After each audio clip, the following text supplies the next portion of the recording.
गोटे mock test करिवा जहाँ आपणक exam रे बहुत काम रे आसीबो। तो फ्रेंड्स एमसीक्यू सहित आम डिटेल्स थ्योरी पढ़ा ये क्लास रे। तो निहाती भावे समस्ते आरंभ शेष पर्यंत रुहतु।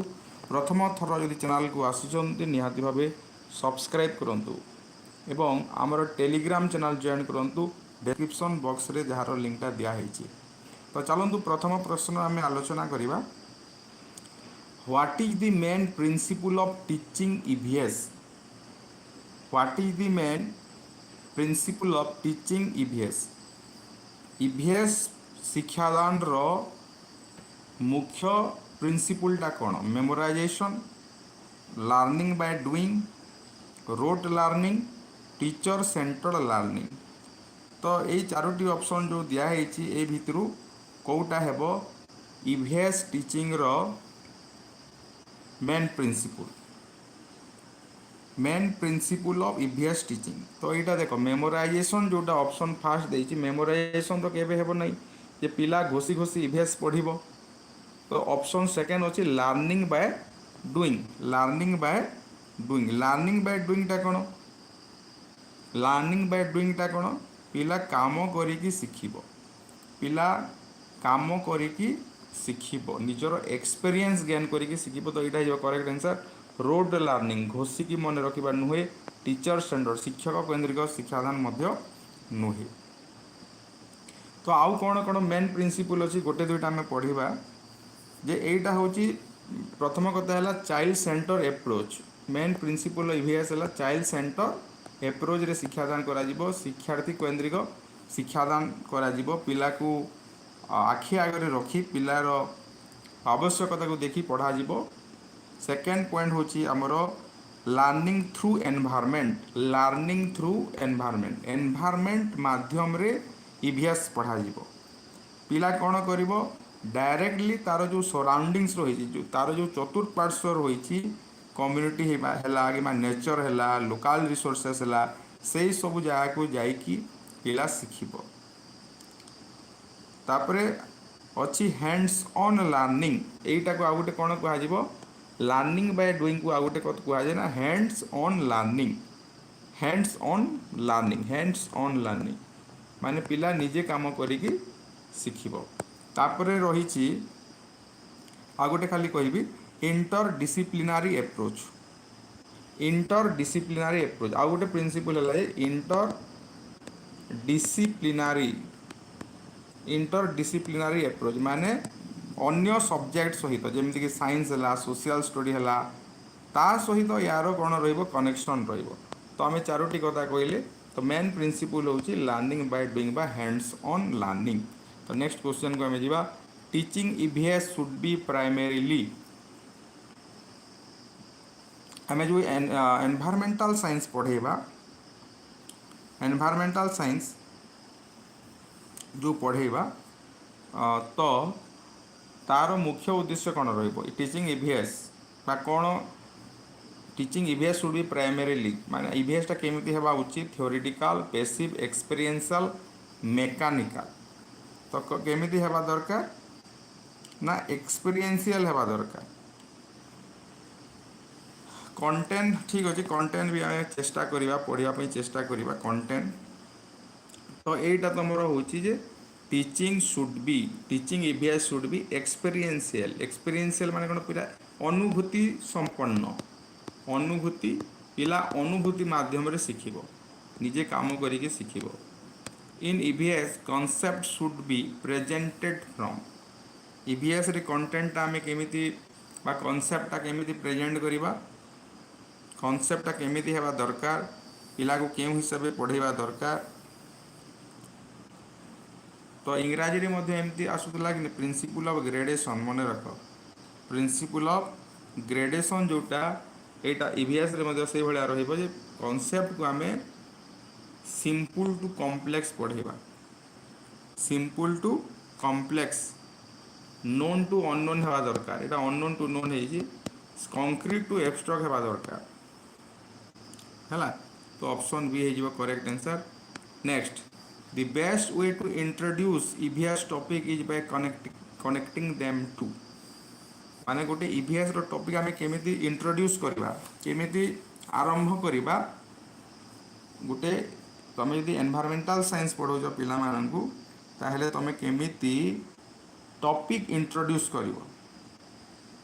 अननोन एग्जांपल्स देखी ना डेली लाइफ एक्सपीरियंस देखी ना ओनली टेक्स्ट बुक देखी ना एब्स्ट्रैक्ट आइडिया देखी, तो आम निहाती भावे डेली लाइफ एक्सपीरियंस देखी डेली लाइफ दैनंदिन जीवन रे तार जो एक्सपीरियंस रही है पिला जोटा ऑलरेडी करुछि से भाया एग्जांपल देकी आम कौन करवा ना इंट्रोडक्शन देवा बा ईवीएस टॉपिक आरंभ करवा। One major goal of EVS education is to develop. बहुत बढ़िया सुभाष डोलामणि मिकी राकेश दीनबंधु मंगली। तो कौन हम ये one major goal of EVS education माने ईवीएस पढ़ेबार ईवीएस शिक्षादान गोटे लक्ष्य कौन मुख्य लक्ष्य कौन examination skill environmental sensitivity artistic skill mathematical calculation. तो निहाती भावे ईवीएस आम कहीं पढ़ेबा एनवायरमेंटल साइंस कहीं पढ़ेबा आमर पिला परिवेश विषय जानिबो परिवेश विषय जानिकी परिवेश रो गुरुत्व केते परिवेश रो आवश्यकता कौन परिवेश रो इम्पोर्टान्स कौन से विषय से जानिबो हैला। एबे कौन कहा जाउची परिवेश सुरक्षा जीवन रक्षा कहा जाउची कि नहीं। तो पिला एनवायरमेंटल सेंसिटिविटी हेबो माने परिवेश संवेदनशील हेबो परिवेश प्रति से संवेदनशील होइकी परिवेश रो सुरक्षा करिबो बा जत्न नेबो। तापर आसला EVS teaching should encourage EVS टा कौन को एनकरेज करे passive listening active participation memorising facts copying notes. तो आज किसी फंडामेंटल क्वेश्चन अच्छी बेसिक क्वेश्चन आज किसी रही है तो नेक्स्ट बेसिक कॉम्प्लेक्स भी किसी अच्छी तो कौन हम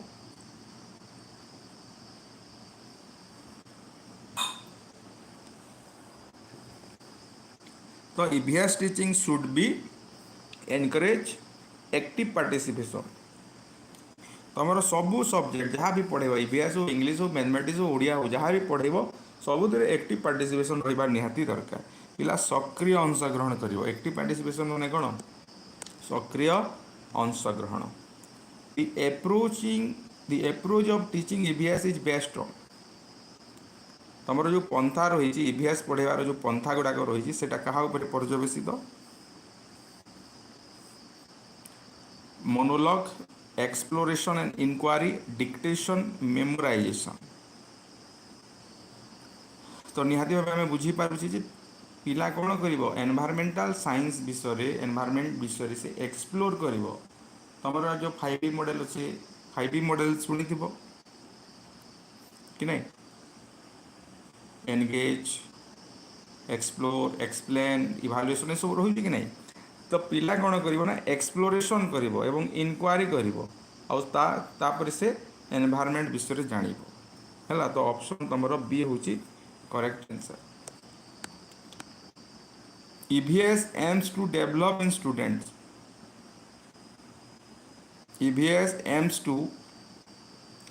कौन लक्ष्य रखे पिला मानक मध्य कौन से डेवलप करे आइसोलेशन फ्रॉम एनवायरमेंट टू से दूरे जीवे analytical and critical thinking disinterest in nature blind acceptance. तो करेक्ट आंसर तुम कौन हो ना एनालिटिकल एंड क्रिटिकल थिंकिंग ये सब सब्जेक्ट रहिबो ईवीएस हो मैथमेटिक्स हो साइंस हो। तो एमटा सब सब्जेक्ट एम से पिला केमिति क्रिटिकल थिंकिंग करू है एनालिटिकल थिंकिंग करू तुम पढ़ी एनालिटिकल रीजनिंग अच्छे कि नहीं तुम जो एंट्रांस एग्जाम गुड़ाक दियो एनालिटिकल रीजनिंग विषय तुम पढ़।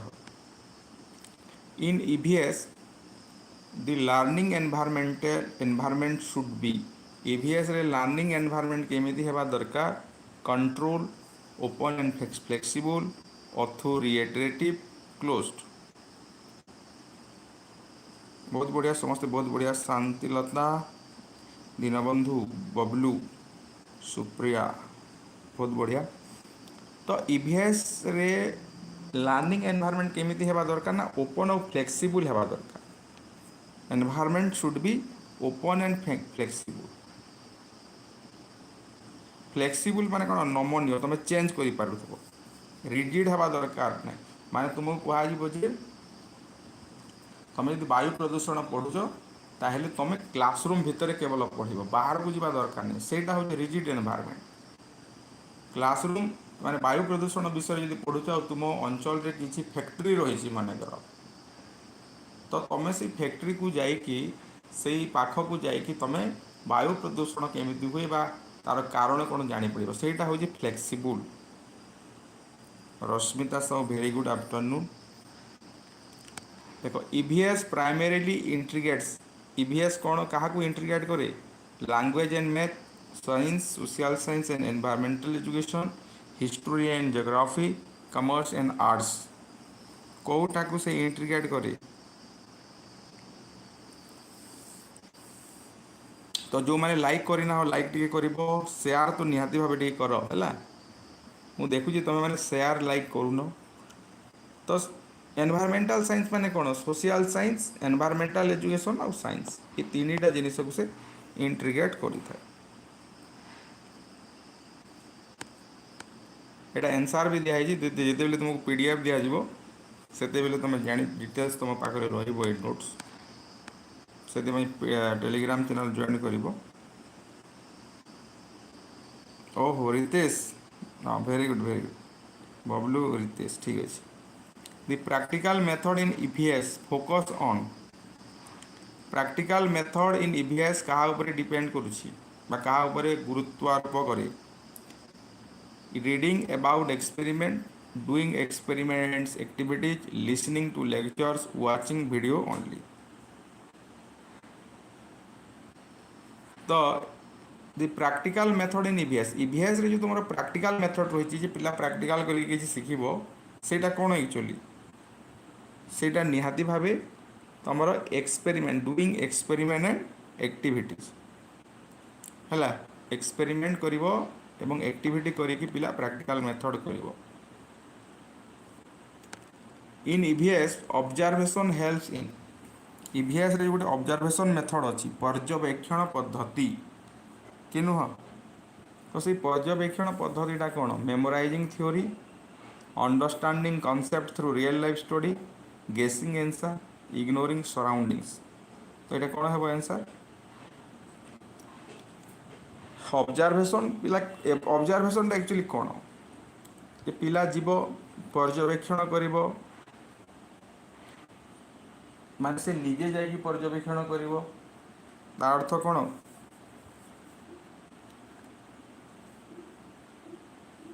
से निजे जाइकी कौन करिवो, से निजे जाइकी एक्सपेरिमेंट माने ऑब्जर्व करिवो। तो सेटा होची understanding concept through real life study. A survey method typically involves, survey method से कौन हम, classroom lectures, field investigation, library research only, watching movie.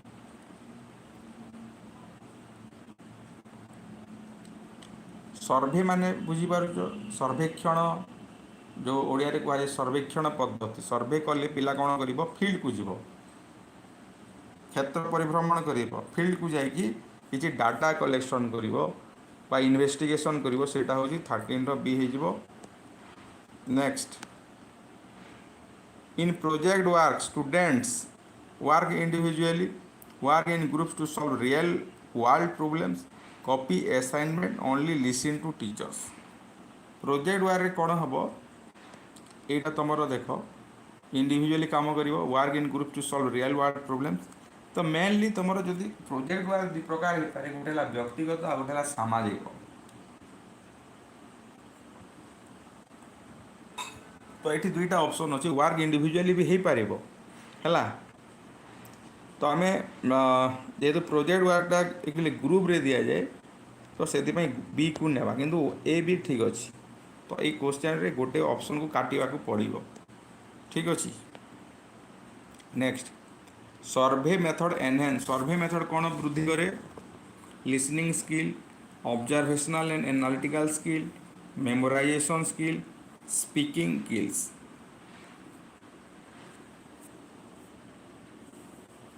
କ'ଣ ହେବ?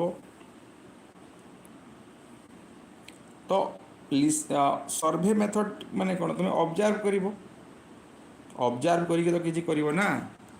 ସର୍ଭେ କେମିତି କରିଯିବ? ବାହାରକୁ ଯେଉଁ ସର୍ଭେ କରିଯିବ, ଯିବ ଅବଜର୍ଭ କରିବ, ତାପରେ ସେଇ ଜିନିଷକୁ ତୁମେ ଏନାଲିସିସ୍ କରିବ। ତ ସେଥିପାଇଁ ଅବଜର୍ଭେସନ୍ ଆଣ୍ଡ ଏନାଲିଟିକାଲ୍ ସ୍କିଲ୍ ହେଇଯିବ correct answer. Practical work help student in, practical ୱାର୍କଟା ପିଲାମାନଙ୍କୁ କେମିତି ହେଲ୍ପ କରେ? ପ୍ରାକ୍ଟିକାଲ୍ ୱାର୍କଟା ପିଲାମାନଙ୍କୁ କେମିତି ହେଲ୍ପ କରେ? By passing conceptual clarity, deepening understanding through hand-on experience, getting only marks, writing lengthy answer। practical কলে কোণ হব? হ্যান্ড অনস এক্সপিরিয়েন্স পাইব, রিয়েল লাইফ এক্সপিরিয়েন্স পাইব। পিলা নিজে যে কাম করিব ହେଲା, ତୁମକୁ ଗୋଟେ ଷ୍ଟୋରି କୁହାଗଲା ଯେ ଗୋଟେ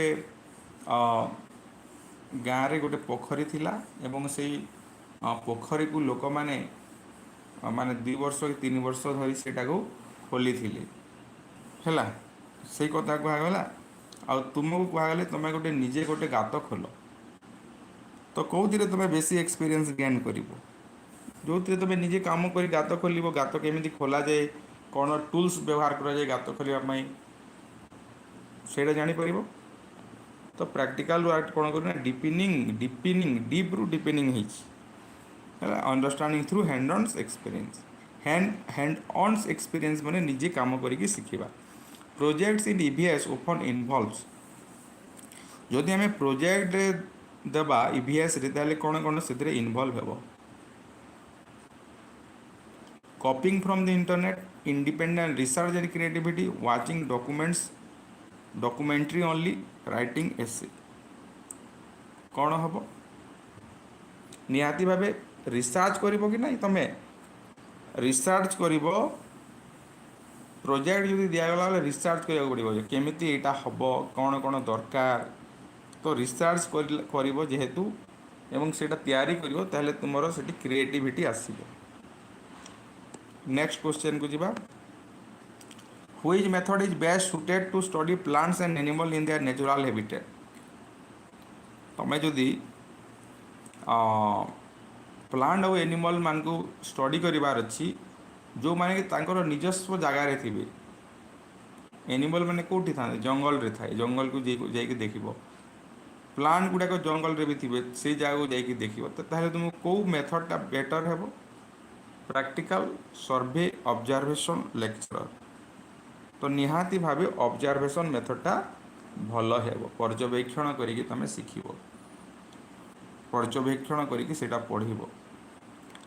19 ହେଲା survey in EVS are useful to collect. ତମର ଏଇଟା ସିଲାବସ୍କୁ ନେଇକି ହିଁ କରିଛି ହେଲା। ସିଲାବସ୍କୁ ନେଇକି ଯାହା ସିଲାବସ୍ ଅଛି ତୁମର SSD ସେବକ ସେବିକାରେ, ତାର ସିଲାବସ୍କୁ ବେସ୍ କରିକି କ୍ୱେଶ୍ଚନ୍ ତିଆରି କରାହେଇଛି। Survey in EVS are useful to collect. କ'ଣ କରିବ? ସର୍ଭେ ଯେତେବେଳେ ତୁମେ କରିବ ତାହେଲେ ତୁମେ କ'ଣ କଲେକ୍ଟ କରିବ?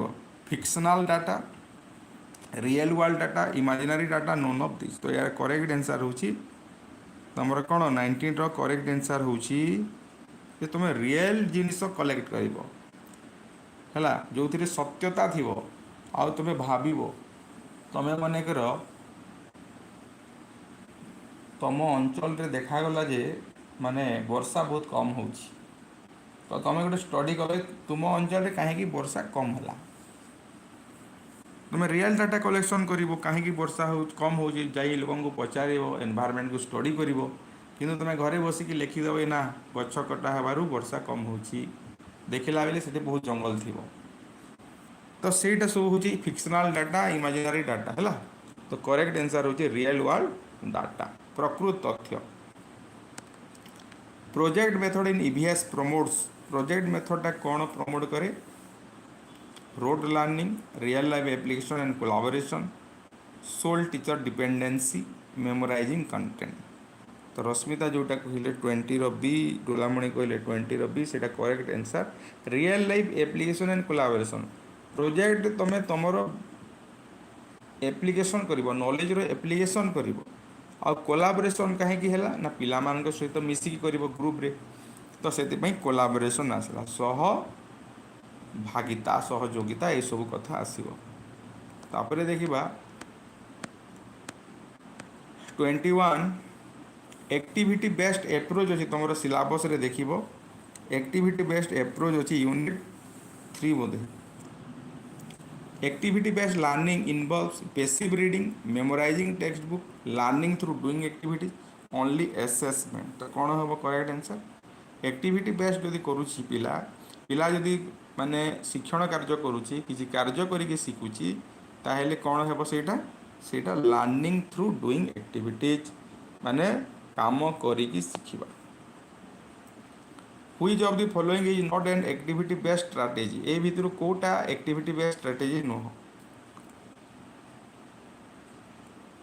देखो 22 hands on experiment story telling rote memorization field trips कोटा एक्टिविटी बेस्ड स्ट्रैटेजी नुह बा एक्टिविटी बेस्ड लर्निंग नुह।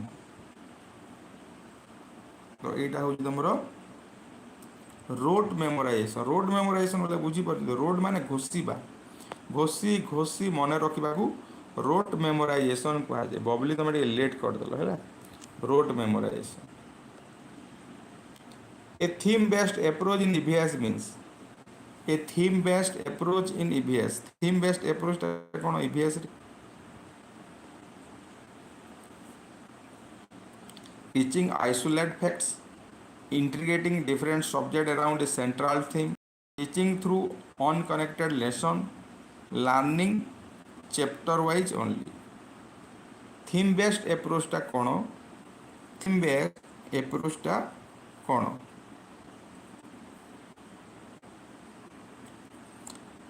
तो जो मैंने जानी ना जानी रखु लाइव क्लास आम के करुचे ना प्रतिदिन दिन 3टारे होउछि लाइव क्लास आ राति 10टारे होउछि है राति 10टारे एवं दिन 3टारे होउछि।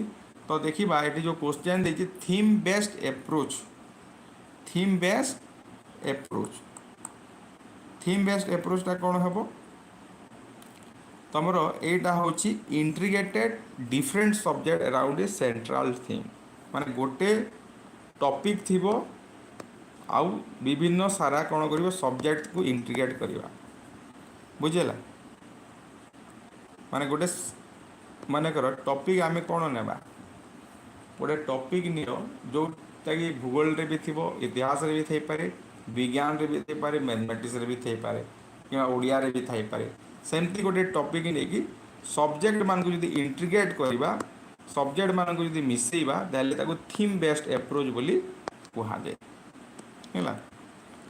तापर आसला activity based approach mainly focus on activity based approach टा कहा ऊपर फोकस करे competition among student individual learning only learning by experience and doing. तो यहाँ जना पड़ू कि नहीं एक्टिविटी बेस्ड आम बहुत थर कहले एक्टिविटी बेस्ड तो यहाँ तुम लर्निंग बाय एक्सपीरियंस हेबो करेक्ट आंसर है। इन theme based teaching the syllabus is theme based teaching रे सिलेबस टा केमिति हेबा दरकार fragmented integrated around themes like water transport etcetera disconnected ignore केमिति हेबा दरकार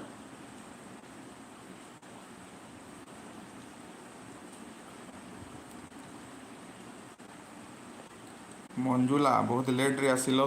तो integrated around themes like water theme based teaching टा कौन माने वाटर कौन अच्छी तुम ईवीएस रे भी अच्छी साइंस रे भी रोचे कि नहीं वाटर जियोग्राफी रे भी रोचे कि नहीं तो सहीटा को तुम कहुच्छी इंटीग्रेटेड बेस्ड बा थीम बेस्ड टीचिंग। तो ऑप्शन बी हो correct answer. Role play is an example of role प्लेटा कौन lecture method activity based learning textbook method memorisation technique कौन हम यहाँ रोल प्ले होची पिला कौन कर एक्टिविटी करके शिखब कि नहीं रोल प्ले रे अभिनय कर कि नहीं करुच्ची ना। तो से यहाँ गला एक्टिविटी बेस्ड लर्निंग है। नेक्स्ट क्वेश्चन को जीवा वर्षा तो ये आरंभ हो गलानी है ବର୍ଷା ଆରମ୍ଭ ହୋଇଗଲାଣି। ତ ଦେଖାଯାଉ କେତେ ସମୟ ପର୍ଯ୍ୟନ୍ତ ଇଣ୍ଟରନେଟ୍ ଠିକ୍ ରହୁଛି। A good theme for a class 3 EVS lesson could be, ମାନେ ଗୋଟେ କ୍ଲାସ୍ 3 ପାଇଁ ଇଭିଏସ୍ ଲେସନ୍ଟା କେଉଁଟା ଭଲ? Trigonometry, water and its use, Newton's law, quantum physics. Trigonometry रहा दरकार ना इभिएस रे। न्यूटन्स लॉ जानिछ, first law of Newton, second law of Newton, third law of Newton जोटा अच्छी। क्वांटम फिजिक्स एटा +3 रे रहे, क्वांटम मेकानिक्स है। तो ऑप्शन बी है correct answer. Field trips are example of, field ट्रिप्सटा कहार, फील्ड ट्रिप्स जो अच्छी ये भर कौटा तार गोटे example, classroom teaching, activity based and experiential learning, homework assignment, formal lectures.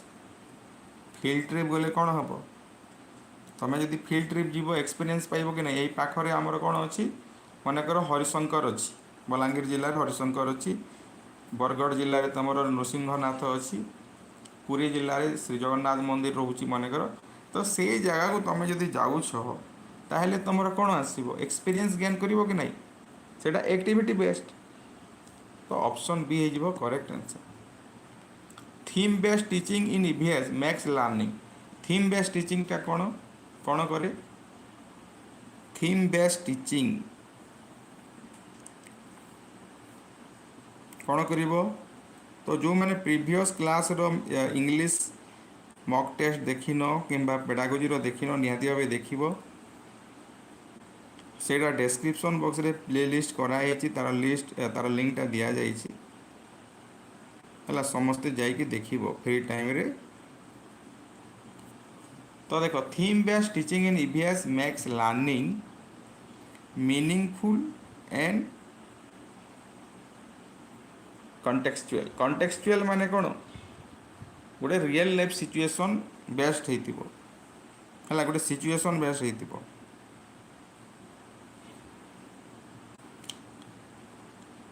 तापरे नेक्स्ट जीवा, नेक्स्ट क्वेश्चन को जीवा। Activities in EVS should be, EVS रे जो एक्टिविटी गुड़ाक रहिबो सेटा केमिति हेबा दरकार।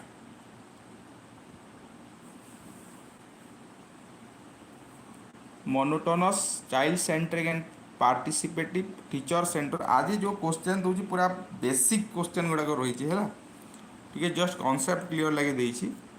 एक्टिविटीज इन ईवीएस, एक्टिविटी जो ईवीएस रे तुम जो एक्टिविटी करिवो सेटा केमिति हेबा दरकार, निहाती भाव चाइल्ड सेंटर हेबा दरकार है, पिला अंशग्रहण करुथबो एवं पार्टिसिपेट मध्य करुथबो।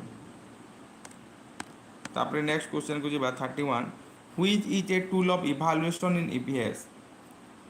ईवीएस रे कोटा तुमर गोटे इवैल्यूएशन टूल, मूल्यांकनर साधनी कोटा, report card, observation checklist, school calendar, library card. Report card तो नुह, यहाँ प्रोग्रेस कार्ड जोटा तुम, स्कूल कैलेंडर भी नुहे, लाइब्रेरी कार्ड भी नुहे, ऑब्जर्वेशन चेकलिस्ट। ऑब्जर्वेशन जो गोटे चेकलिस्ट रही, चेकलिस्टा कौन, गोटे लिस्ट थी ताको तुम चेक कर। तो 31 रो बी हो correct answer.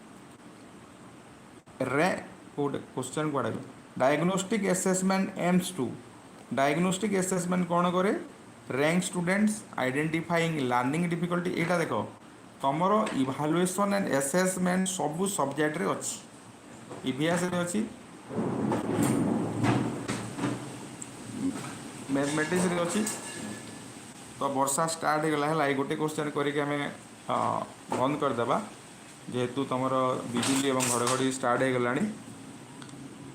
Diagnostic assessment aims to, diagnostic assessment कौन कले, कौन करे, आइडेंटिफाइंग लर्निंग डिफिकल्टी, पिलार जो लर्निंग डिफिकल्टी थी सेटा को से आइडेंटिफाई करे है, ठीक अच्छे। 32 रे रहिला, आसंता काली आम यार आउ 18टा जो क्वेश्चन रही, 18 प्लस आउ बाकी 40 क्वेश्चन नहीं मुझे आसबि, टी हाई लेवल क्वेश्चन सिलेबस को कवर करी आउ क्वेश्चन नहीं। तो ठीक अच्छे, आज राति आम देखा है, राति 10टा आसब समस्ते, 10टा हार्ड आज 10टा स्टार्ट करदे, 10टा पूर्व स्टार्ट करदे। ग्रुप रे मेसेज देवी के स्टार्ट हो रातिर क्लासटा। ठीक अच्छे, समस्त को धन्यवाद।